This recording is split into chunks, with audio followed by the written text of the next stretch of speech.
How about Odell Beckham? Everyone's still talking about the video which surfaced over the weekend showing OBJ hanging out in a hotel bed with a woman with what looked to be a thick brown rolled cigarette in his hand and a white substance in front of the woman on the bed.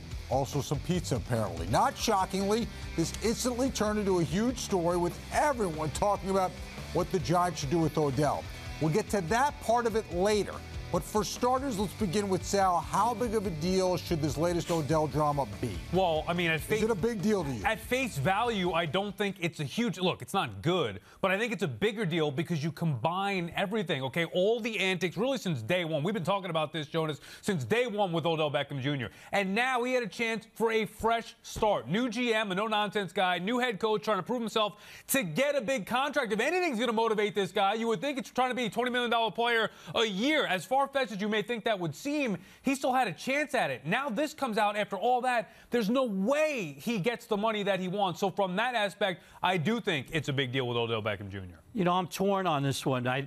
You're thinking logically, but this is his lifestyle. I mean, we've seen him in things like this before, you know, on video, that kind of thing, things he's done on the field with the net and all that. There's a drama at every turn. There's a drama at every turn. So is Gettleman conditioned to this like John Mara is, or he isn't? I think that's the question. And I think, you know, Odell is going to be Odell, and that's what he is. And it's hard to tell, John, whether John Mara is conditioned to this because he's lived with the dramas, but yet he always says he doesn't want to live with the dramas. And he actually sat down with him last year at some point. But I don't think any of this matters to Odell, Sal. You know, I mean, I think he's getting a big contract from Nike. I know he wants to be the highest paid player in the league, but I think he thinks his talent is going to get him paid no matter what he does off the field.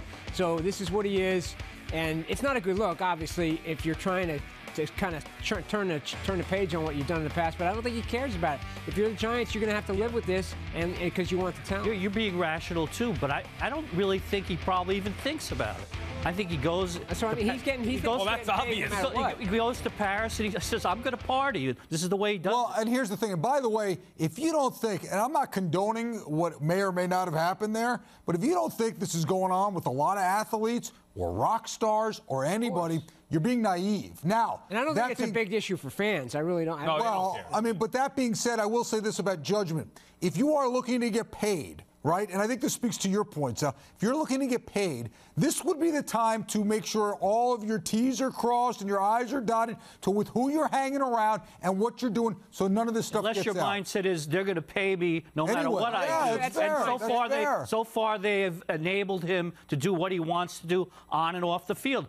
In his mind, he's saying, they love my talent. This other stuff doesn't matter. If it were my team, I wouldn't deal with that type of mind. I mean, enough has to be enough at some point. I would have dealt with it years ago. So now you're getting to this point. I wouldn't even been in this situation. I would look to move him somewhere else. I don't care how good he is. Can you imagine if there was social media stuff back in the Lawrence Taylor days? Yeah, would you want to get rid of Lawrence Taylor? Well, and look. I get it, but... Well, I know it's a different player, and Odell is so far above this guy, but what Dylan Donahue did, driving the wrong way through the Lincoln Tunnel, and I know he's a much lesser player, that was much more dangerous to a greater amount of people. Yeah, that's... you know what I'm saying? And yet, where there's not a peep about that because of who Dylan Donahue is and everything else, but this will be a huge deal, there's and no I get it. There's no rap sheet on Odell. He hasn't done anything against the law. Well, that's a point to remember here, you know? right. He's just living his life, as I said before, the way he wants to. He's not hurting anybody else. Right, and it's hard to know. What happened in that, what was in that video could be against the law if it is what everybody thinks it is, and if he's using it, who knows? We don't know. What we do know is, trust me, we're talking about this later.